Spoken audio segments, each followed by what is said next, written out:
Hermanos, buenas tardes, bienvenidos a nuestra iglesia. Reciban la bendición en el nombre del Señor Jesucristo. Amén. Amén. Hoy tenemos la palabra en Hechos capítulo 8, versículos del 1 al 4, del 4 al 8. Había un error ahí en la separata. Hechos 8, del 4 al 8. La escritura dice: y Saulo, voy a leer del 1 al 8 por favor, y Saulo consentía en su muerte. En aquel día hubo una gran persecución contra la iglesia que estaba en Jerusalén, y todos fueron esparcidos por las tierras de Judea y de Samaria, salvo los apóstoles. Y hombres piadosos llevaron a enterrar a Esteban, e hicieron gran llanto sobre él. Y Saulo asolaba la iglesia, y entrando casa por casa, arrastraba a hombres y a mujeres, y los entregaba en la cárcel. Pero los que fueron esparcidos iban por todas partes, anunciando el Evangelio. Entonces Felipe, descendiendo a la ciudad de Samaria, les predicaba a Cristo. Y la gente unánime escuchaba atentamente las cosas que decía Felipe, oyendo y viendo las señales que hacía. Porque de muchos que tenían espíritus inmundos, salían estos dando grandes voces, y muchos paralíticos y cojos eran sanados. Así que había gran gozo en aquella ciudad. Cuando venimos a dar el culto a Dios el domingo, venimos para llenarnos de la palabra de Dios, porque es la palabra de Dios quien nos va a dar fortaleza durante la semana. Así que los domingos en la iglesia no solamente tenemos que concentrarnos durante el servicio en lo que es la palabra de Dios, tomar la palabra de Dios. Amén. El campo de Samaria era un campo de destrucción, era un campo que se encontraba en Génesis capítulo 3, ¿no? De forma figurada, Génesis 3 estaba en Samaria. ¿Y qué significa estar en Génesis 3? Significa que era un campo no creyente, significa que había una adoración incorrecta a Dios. En 1 Corintios 10:20 dice la Escritura que todo lo que nosotros adoremos a ídolos, a cosas que no sean Dios, estamos adorando ¿a qué cosa? A los demonios, a los demonios. Había un campo lleno de problemas espirituales, había un campo lleno de problemas físicos y que eran visibles. Había un campo de muerte y por estar separados de Dios espiritualmente, esas personas iban ¿a dónde? Al infierno. Podemos ver Lucas 16, 19 al 30, la historia de Lázaro y el hombre rico. Y era un campo donde había problemas generacionales tremendos. Y ese campo no está muy lejano hoy en esta época de los campos de nuestros países hispanohablantes. Cuando nosotros vemos los países hispanohablantes, vemos que hay un campo no creyente bastante fuerte. Vemos que hay una adoración incorrecta a Dios, hay mucha idolatría, se han creado muchas formas de querer llegar a Dios, y eso se llama religión. Hay un campo lleno de problemas espirituales en nuestros países, hay un campo lleno de problemas físicos que son visibles, hay un campo de muerte, y la gente separada de Dios va al infierno, es lo que no saben las personas. Y hay un campo de problemas generacionales que se repiten época tras época, época tras época. Tomando la escritura en Hechos 8, ¿por qué Samaria? ¿Por qué Felipe escoge ir a Samaria? Nuestro Señor Jesucristo enseña a sus apóstoles por qué Samaria. Y vamos a ir al Evangelio de Juan capítulo 4, por favor, si me acompaña. El Evangelio de Juan capítulo 4 es la parte en donde está Jesús y la mujer samaritana. Es una historia muy conocida seguramente por muchos de nosotros, seguramente la hemos leído muchas veces, la comprendemos también probablemente, pero lo que vamos a ver hoy a través de el encuentro de Jesús con la mujer samaritana, vamos a ver la orden celestial, o el mandato celestial que Jesús quiere dar en ese momento a sus discípulos, pero que sus discípulos no entienden. Y Jesús se lo va a revelar. Jesús va a revelar el misterio del por qué Él habla con la mujer samaritana, aun cuando los judíos no se comunicaban con los de Samaria, porque había mucho odio, mucho celo. Era una ciudad de desastre. En el capítulo 4, versículo 1 dice: cuando pues el Señor entendió que los fariseos habían oído decir, Jesús hace y bautiza más discípulos que Juan, aunque Jesús no bautizaba sino sus discípulos, salió de Judea y se fue otra vez a Galilea, y le era necesario pasar por Samaria. Entonces el Señor va a pasar por Samaria ¿Por qué era necesario el encuentro con esta mujer samaritana? Era necesario recuperar la región de Samaria para el Evangelio. Era necesario para Jesús. Y en el encuentro con la mujer samaritana, por favor, si me acompañan al versículo número 10, perdón, en el 9 dice, la mujer samaritana le dijo: ¿cómo tú, siendo judío, me pides a mí de beber, que soy mujer samaritana? Porque judíos y samaritanos no se tratan entre sí. Acá vemos que hay una diferencia, ¿verdad? Y respondiendo Jesús le dijo: si conocieras el don de Dios y quién es el que te dice dame de beber, tú le pedirías y él te daría agua viva. Vamos a saltarnos al 17, al versículo 17. La palabra dice: respondiendo a la mujer y dijo: no tengo marido. Jesús le dijo: bien has dicho, no tengo marido, porque 5 maridos has tenido y el que ahora tienes no es tu marido. Esto has dicho con verdad. El estado de la mujer samaritana, vamos a ver que Jesús no va a juzgar a la mujer samaritana, sino que el Señor, esta parte de la Escritura nos hace ver cómo la mujer samaritana se encuentra en el estado de Génesis 3. La mujer samaritana se encuentra en el estado no creyente, está haciendo una adoración incorrecta, está teniendo problemas espirituales muy fuertes en su vida que no puede ella controlar, que son invisibles, ¿no? Y está probablemente teniendo algunos problemas físicos. Entonces, la mujer samaritana representa el problema fundamental del hombre separado de Dios. Hoy en día vemos en nuestras sociedades hispanohablantes muchas mujeres samaritanas o muchos hombres samaritanos, ¿verdad? Es un campo de desastre por una incorrecta decisión a causa de la separación del hombre de Dios. Entonces nosotros, cuando vemos el Evangelio, tenemos que siempre ver con ojos espirituales, y es lo que Jesucristo va a enseñarle a sus discípulos a mirar en el campo de Samaria. ¿Por qué? Porque el interés de los discípulos era muy diferente al interés de Jesús, era muy diferente al interés del Maestro. ¿Cuál era el interés de los discípulos en el campo de Samaria? Vamos a ver Juan 4:27, o Juan 4:8 primero, dice: pues sus discípulos habían ido a la ciudad a comprar de comer. Los discípulos estaban buscando algo físico, cuando Samaria necesitaba, ¿qué cosa? Alimento espiritual. Y los discípulos estaban buscando las cosas físicas. Hoy en día los creyentes estamos así muchas veces.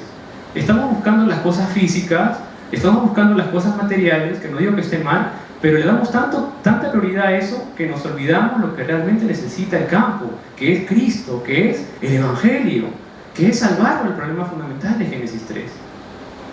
En Juan 4:27, la Escritura dice que los discípulos seguían fijándose en lo físico. En esto vinieron sus discípulos y se maravillaron de que hablaba con una mujer. Sin embargo, ninguno dijo: ¿qué pregunta? ¿O qué hablas con ella? Cuando los discípulos se acercaban a Jesús, los veían y preguntaban: ay, ¿por qué habla con esa mujer? ¿Y por qué esto? ¿Y por qué lo otro? Y los creyentes estamos así aún hoy en día. Estamos fijándonos: ¿y por qué esto? ¿Y por qué lo otro? ¿Y por qué me miró así? ¿Y por qué hizo esto? ¿Y por qué viene hacia la iglesia? ¿Y por qué hace así? ¿Y por qué contesta así? Y estamos así y caemos en unas cosas de engaño. Y eso crea conflicto, porque nos miramos físicamente y no nos miramos con ojos espirituales.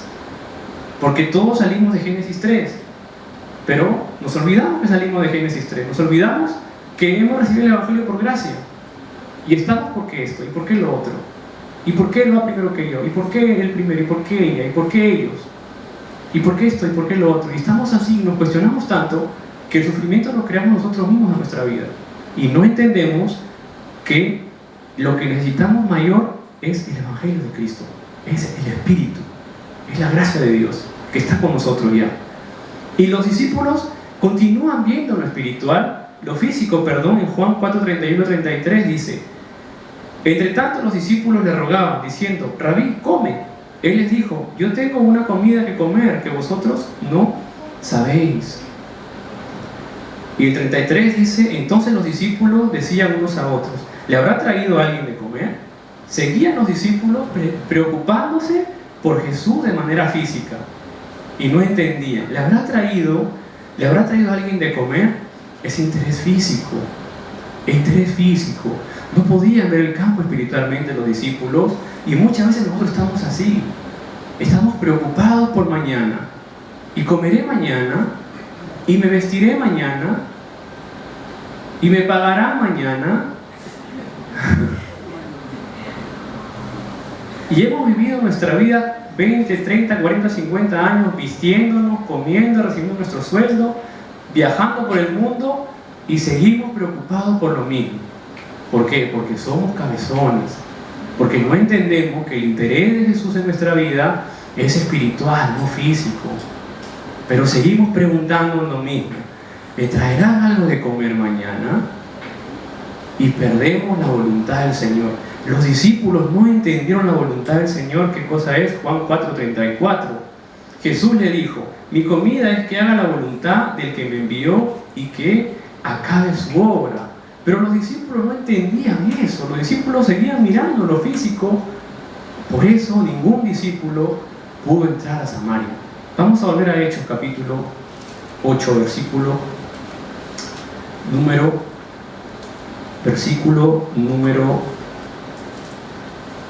1. En Hechos 8:1 dice: y Saulo consentía en su muerte. En aquel día hubo gran persecución contra la iglesia que estaba en Jerusalén, y todos fueron esparcidos por las tierras de Judea y de Samaria, ¿salvo qué? Salvo los apóstoles. Hermano, esto es algo que de verdad es impresionante.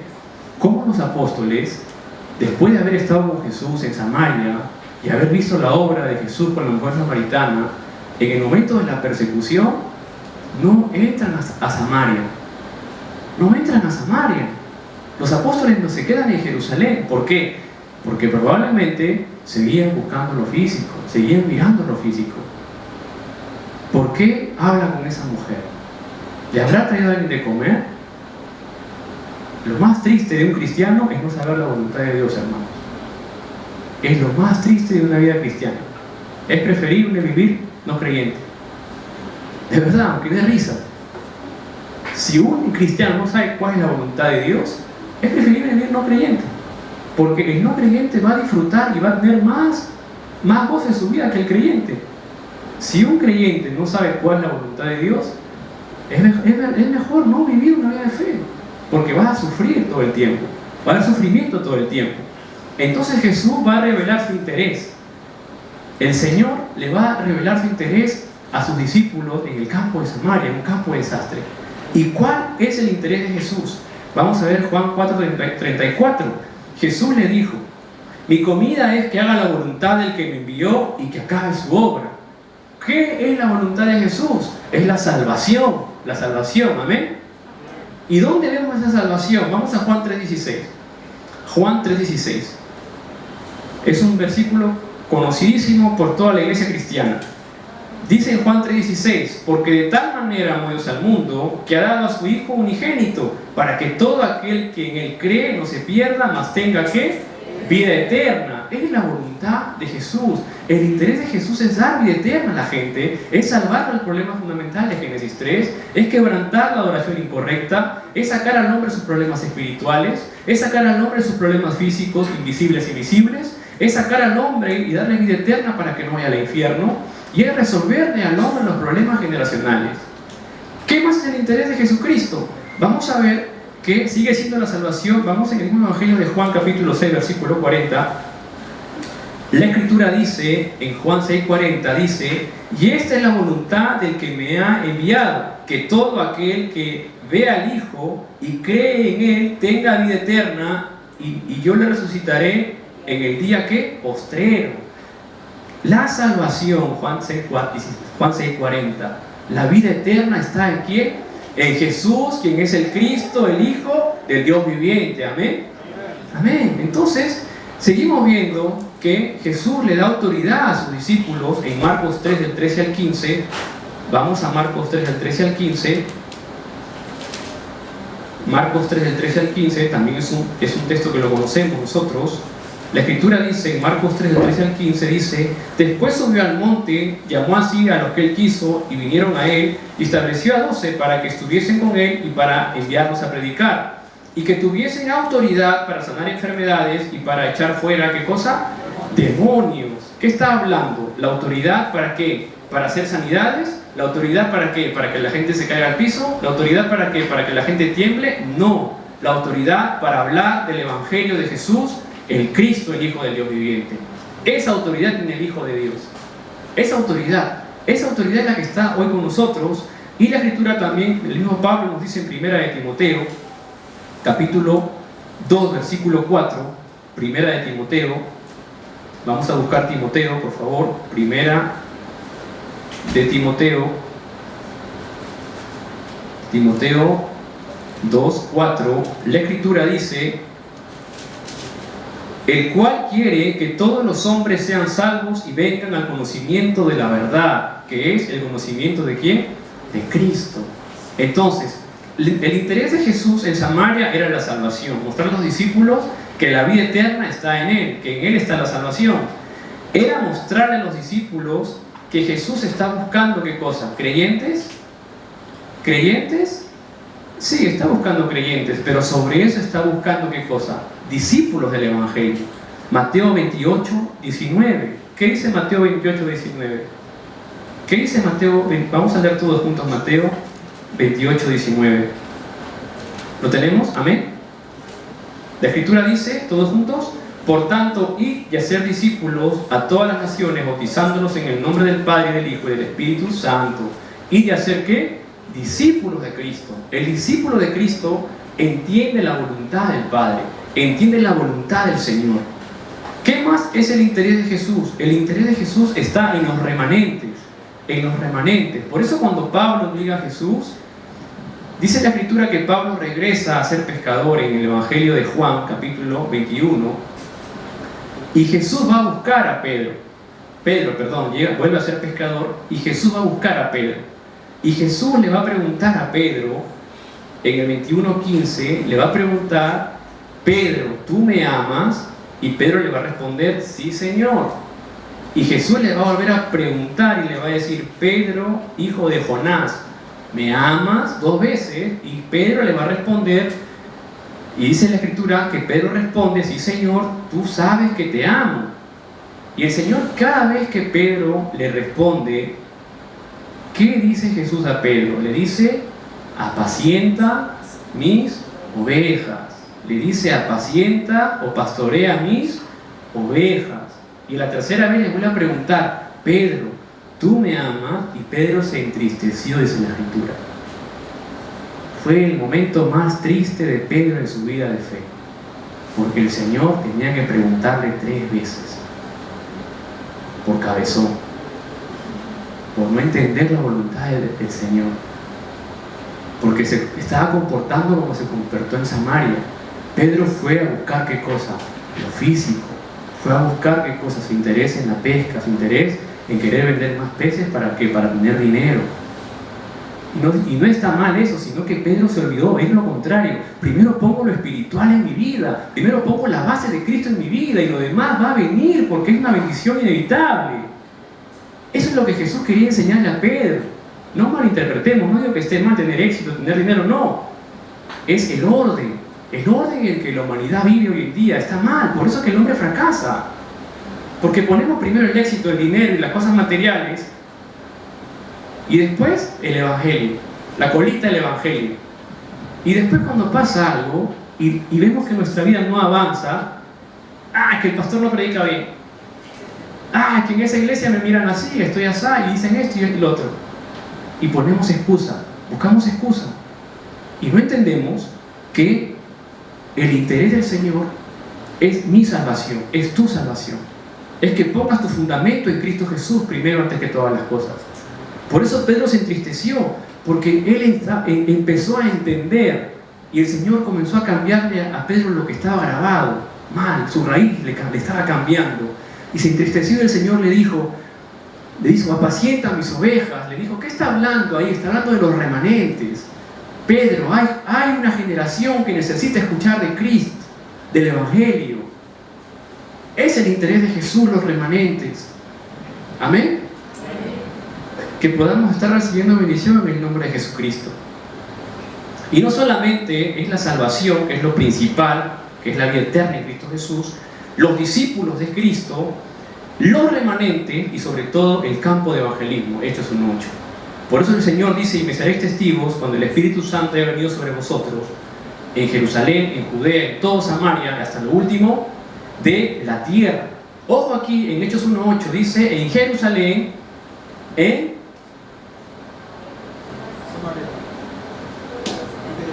hasta lo último de la tierra.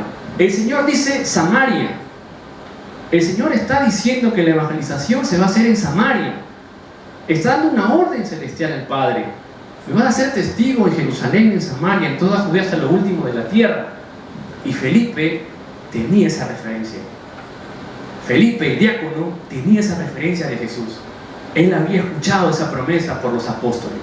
Por eso que cuando hay la elección de Felipe en Hechos 6, vamos a ver 4 características que tenía Felipe y los diáconos y los 7 diáconos que fueron levantados. Y son 4 características que nosotros como creyentes tenemos que seguir como una regla espiritual en nuestra vida de fe. Porque, hermanos, la gente no creyente, más que las palabras bonitas que le podamos decir a nosotros, a ellos, más que un traje muy buen parecido que tengamos, un buen vestido, la gente no creyente está mirando nuestras vidas, está mirando de qué forma nos comportamos, qué es lo que hablamos, qué es lo que decimos. Por eso Felipe era un hombre de buen testimonio, desde la Escritura en Hechos 6:3. Era un hombre de buen testimonio, era un hombre íntegro en sus ideas, en su convicción, en su fe. Era un hombre que no le ha tenido nada para para hablar mal de él en ese aspecto. Así que el Señor nos da hoy la oportunidad de empezar nosotros a trabajar una vida de buen testimonio. Hoy, si hasta hoy hemos tenido algunos de esos problemas, el Señor es tan bueno con nosotros que nos da una nueva oportunidad cada día para crear una vida íntegra en el Señor, de buen testimonio, como lo era Felipe en su elección. Dice la Escritura que Felipe fue lleno del Espíritu Santo. ¿Qué quiere decir lleno del Espíritu Santo? Felipe conocía el Evangelio de Jesucristo. Felipe experimentó el Evangelio de Jesucristo. ¿Qué es lleno del Espíritu Santo? Tener a Cristo en tu corazón. 1 Corintios 3:16. Nosotros, la iglesia hispana, ¿somos llenos del Espíritu Santo? Uno nada más lleno del Espíritu Santo. ¿La iglesia hispana es llena del Espíritu Santo? Amén. ¿Por qué? Porque tenemos a Cristo en nuestra vida. Y eso es la llenura del Espíritu Santo, tener a Cristo en nuestra vida de fe. Y no solamente es tener a Cristo en nuestra vida de fe, dice la Escritura que Felipe era lleno de sabiduría, Hechos 6:3. ¿Y qué es ser lleno de sabiduría, pastor? ¿Tengo que leer un montón de libros, llenarme de filosofía, llenarme de tantas cosas extrañas? ¿O buenas? ¿O malas? No. ¿Qué es ser lleno de sabiduría? Dice la Escritura que Felipe conocía, ¿qué cosa? La palabra de Dios. La palabra de Dios. Porque en la palabra de Dios, en Cristo Jesús, está la sabiduría. Así que seamos sabios, hermanos y hermanas, en la palabra de Dios. Esa es la sabiduría que el mundo necesita escuchar de nuestras bocas. La sabiduría de Cristo Jesús. El Evangelio de Cristo Jesús. Por eso cuando Felipe se encontró con el etíope eunuco, y el etíope eunuco estaba leyendo un capítulo de Isaías, capítulo 53, Felipe pudo explicarle qué es lo que significaba y qué trataba de hablar esa parte de la Biblia. ¿Por qué? Porque Felipe era lleno de sabiduría. Tenía y conocía ¿qué cosa? La palabra de Dios. Por eso nosotros constantemente del púlpito les decimos: trabajen un versículo bíblico semanal. Tratemos de memorizar un versículo bíblico semanal que contenga el Evangelio. Porque eso nos va a hacer a nosotros valorar el Evangelio de Jesucristo. Y no solamente eso, sino que Felipe, dice la Escritura, y los 7 diáconos eran llenos de ¿qué? Llenos de fe. ¿Qué cosa es ser lleno de fe? Acá hay un misterio muy interesante en la vida de Felipe, que es que Felipe sabía oír la palabra de Dios. Porque la fe viene ¿por qué? La fe viene por el oír la palabra de Dios. Entonces Felipe no solamente sabía escuchar la palabra, sino que él sabía oír la palabra de Dios. O sea, no entraba acá y a las 5:30 salía por acá la palabra, sino que entraba en la mente, entraba al corazón Felipe empezaba a hacer una aplicación probablemente de esto y oyendo la palabra de Dios. Tenía, miren, esa virtud de un hombre como Felipe, de tener buen testimonio, de ser un hombre íntegro, de ser lleno del Espíritu Santo, de ser lleno de sabiduría. Tenía la humildad de sentarse a escuchar la palabra de Dios cada vez que los apóstoles compartían el Evangelio. Y además servía a la iglesia, servía en la iglesia, servía en las mesas, servía a las esposas de la congregación que había crecido. Era un hombre que podía trabajar en equipo, era un hombre que entendió. Por eso, cuando viene la persecución en Hechos capítulo 8, vamos a Hechos capítulo 8, por favor. Cuando viene la persecución, salvo los apóstoles, dice que Felipe fue esparcido a otras tierras, y al ser esparcido fueron anunciando, ¿qué cosa? Anunciando el Evangelio. Por eso cuando Felipe entró al campo en Hechos 8, del 4 al 8, y vio ese campo de desastre, vio ese campo lleno de espíritus inmundos, vio ese campo que salían espíritus inmundos dando grandes voces, paralíticos y cojos eran sanados. Cuando Felipe vio ese campo, él pudo ver con ojos espirituales. Los judíos de esa época no podían combinarse con los cristianos, con los de Samaria, con los gentiles. Pero Felipe, aunque era un judío helénico, Felipe no vio con ojos de judío. Él no entró al campo con ojos de un judío que sabía la escritura, sino él entró con Cristo, entró como cristiano al campo de Samaria. Y él sabía que la única respuesta para el campo de Samaria era, ¿qué cosa? El Evangelio, Cristo. Si Felipe pudo darle respuesta al etíope eunuco en Hechos 8, del 10 al 40, sobre Isaías, quiere decir que Felipe conocía muy bien, ¿qué cosa? Génesis 3:15. La simiente de la mujer aplastará la cabeza de la serpiente. Felipe conocía ese pacto. Felipe conocía el pacto de la sangre de Éxodo 3:18. La sangre del Cordero nos libra de todo pecado. La sangre del Cordero liberó al pueblo de Israel de Egipto. Felipe conocía la bendición de Emanuel, Isaías 7:14. La Virgen concebirá y llamará su nombre, ¿qué? Emanuel, que significa Dios con nosotros. Y esa respuesta que tuvo Felipe en ese momento es la respuesta que tenemos hoy nosotros. Por eso cada vez que nosotros proclamamos en Mateo 16:16 que Jesús es el Cristo, el Hijo del Dios viviente, se está dando a nuestra vida la bendición eterna, una bendición completa. La fuerza de la oscuridad se está quebrantando. Pregunta, ¿tenemos problemas? ¿Sufres de algo? ¿Te falta algo? ¿Hay alguna necesidad que aún no se ha cubierto en tu vida? ¿Te faltan zapatos? ¿Te falta cartera? ¿Te falta billetera? ¿Te falta corbata? ¿Te falta un saco? ¿Te falta un reloj? ¿Te falta dinero para agarrar tu tren? ¿Te falta algo? ¿Te falta algo? No, ¿verdad? ¿Nos falta algo? Pero con alegría. No, ¿por qué? Juan 19:30. Porque Jesucristo consumó todos nuestros problemas en la cruz del Calvario. Y Felipe conocía esa respuesta. Felipe escuchó y conoció que Jesús consumó todos los problemas. Y algo más grandioso es que Felipe entró con una autoridad impecable, más íntegra que su buena reputación, más íntegra que la buena reputación que él tenía, más íntegra que el buen testimonio que él podía dar. Él entró como hijo de Dios. Si hay algo, hermano, más íntegro que tu buena reputación, si lo tienes, es que eres un hijo de Dios. Y eso debe ser completo en tu vida. Y si hay algo que no te deja ser íntegro por errores que cometiste, pues te tengo una noticia hoy. Deja de sufrir, porque tu identidad de ser hijo de Dios, Juan 1:12, quebrantó por completo todo lo que en tu pasado ocurrió. Y vive tu vida de fe de hoy para adelante lleno del Espíritu Santo. Vive tu vida de fe lleno de sabiduría, lleno de fe, porque Dios quiere usar tu vida en un horario, en un llamado especial, en un tiempo especial, con una misión especial. Porque no solamente tenemos algo tan bonito que es que Jesús es el agua viva, Juan 4:10. Jesús es el agua viva. Juan 4:10. Juan 4:14, Jesús es la fuente de la vida eterna, es el Cristo, el Hijo de Dios. ¿Cuánto nos bañamos todos los días? ¿Se han bañado todos?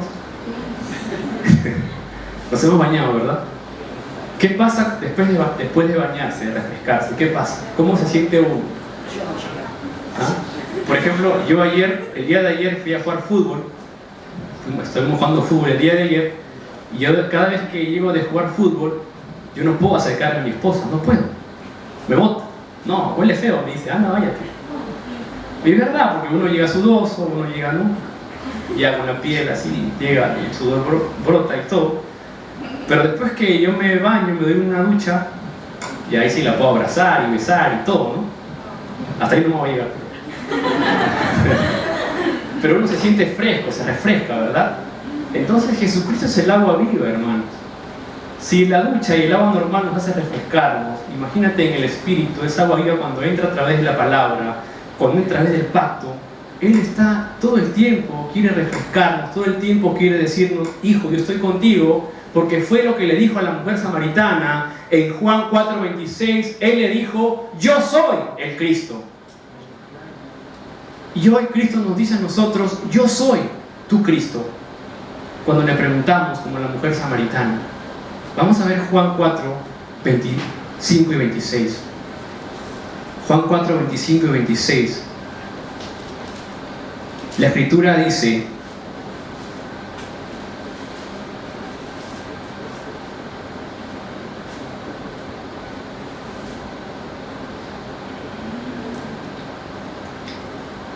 le dijo la mujer, sé que ha de venir el Mesías, llamado el Cristo.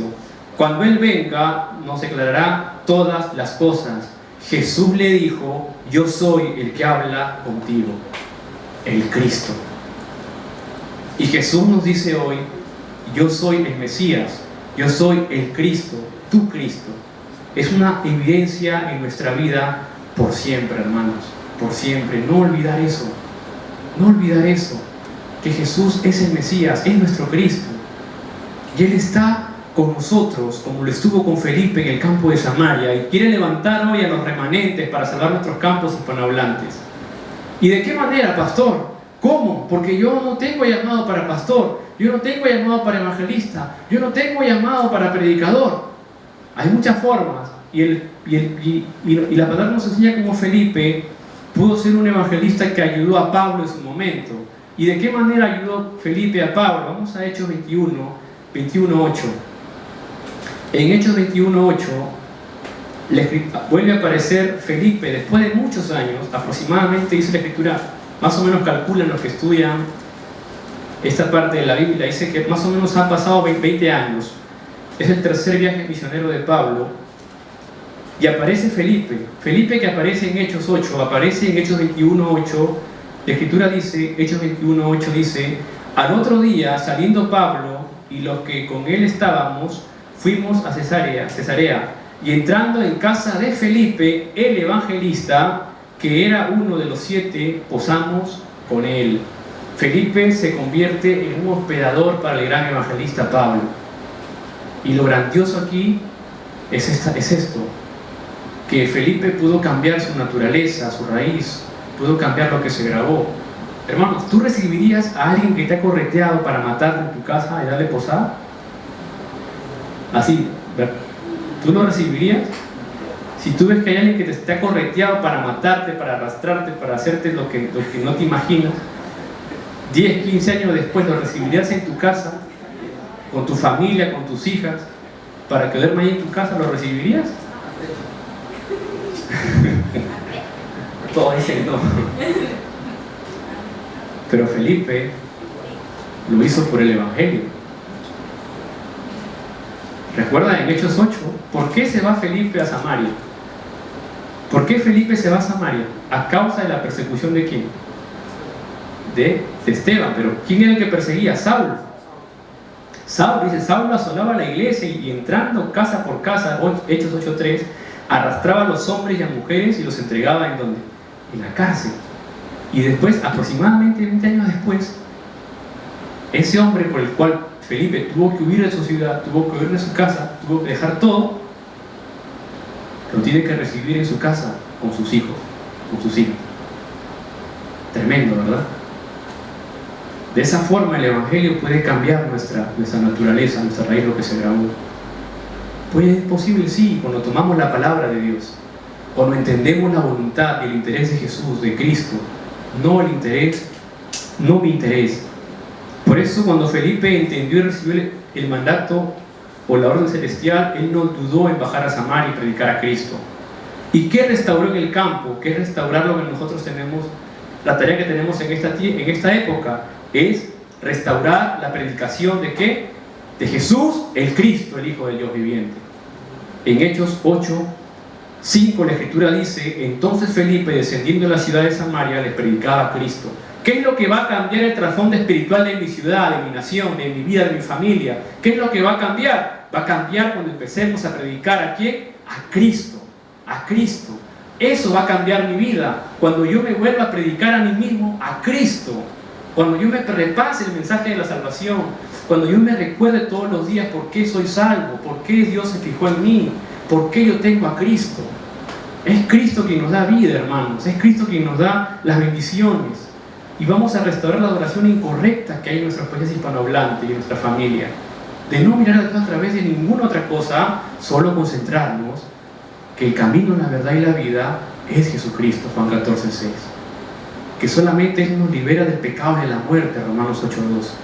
Y que cualquier desastre que quiera entrar a mi casa, o cualquier desastre que ha habido en mi casa hasta el día de hoy, solamente lo puedes hacer Jesucristo con su autoridad de Rey, primera de Juan 3:8.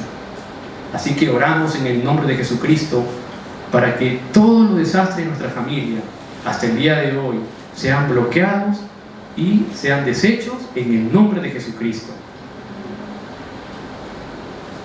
Y eso, Felipe restauró la raíz del individuo. ¿Qué es restaurar la raíz del individuo? Es poder darle culto a Dios correctamente. Felipe restauró en Samaria. ¿Por qué había gozo? ¿Por qué había en esa ciudad tanto gozo? Porque empezaron a darle culto a Dios en espíritu y en verdad. ¿Qué es lo que Jesús en el Evangelio de Juan 4:24 le enseña a la mujer samaritana cuando Jesús le dice, Juan 4:23 y 24, la mujer samaritana le dice: mas la hora viene y ahora es cuando los verdaderos adoradores adorarán al Padre en espíritu y en verdad, porque también el Padre tales adoradores busca que le adoren. Dios es espíritu, y los que le adoran en espíritu y en verdad es necesario que le adoren. Felipe restauró eso en Samaria, y hoy el Señor quiere que restauremos nuestra raíz a través del culto a Dios. Hermanos, hoy nosotros tenemos la bendición de salir completamente diferentes espiritualmente de este lugar, de poder amar a las personas que nos persiguen, de poder perdonar a las personas que nos han hecho daño, de poder establecer el reino de Dios en nuestras casas, dándole el culto a Dios correctamente. Y tengo que entender la razón del culto a Dios. ¿Por qué le doy culto a Dios los domingos? ¿Por qué? Porque Dios es espíritu, y los que le adoran en espíritu y en verdad es necesario que le adoren. No te está preguntando, te está diciendo que es necesario.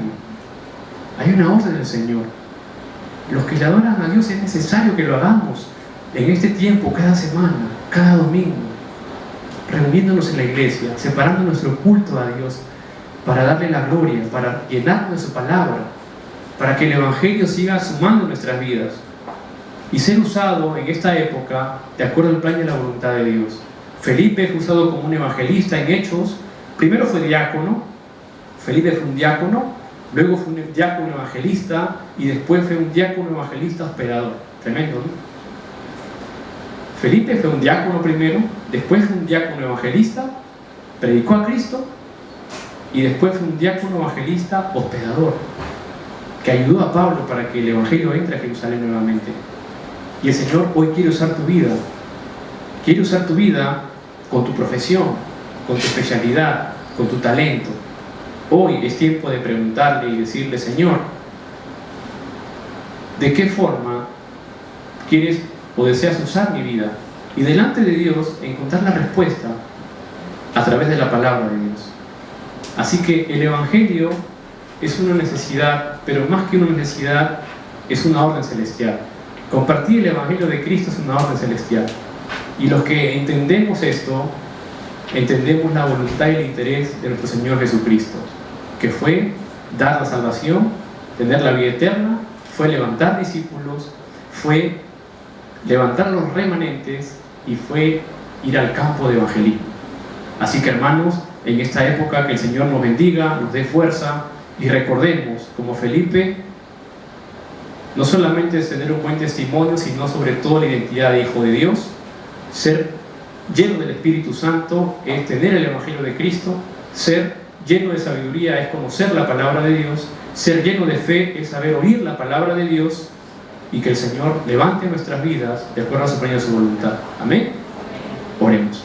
Señor, te damos gracias por tu gracia. En el nombre de Jesucristo, Padre, recibe la gloria. Señor, que nuestras vidas puedan ser usadas, de acuerdo a tu plena y tu voluntad, en el horario, Señor, que has establecido para cada uno de nosotros. Y Padre, te adoramos en espíritu y en verdad, Señor, como nos enseña la Escritura. Te damos las gracias, Señor, por tu gracia. En el nombre de Jesucristo oramos. Amén.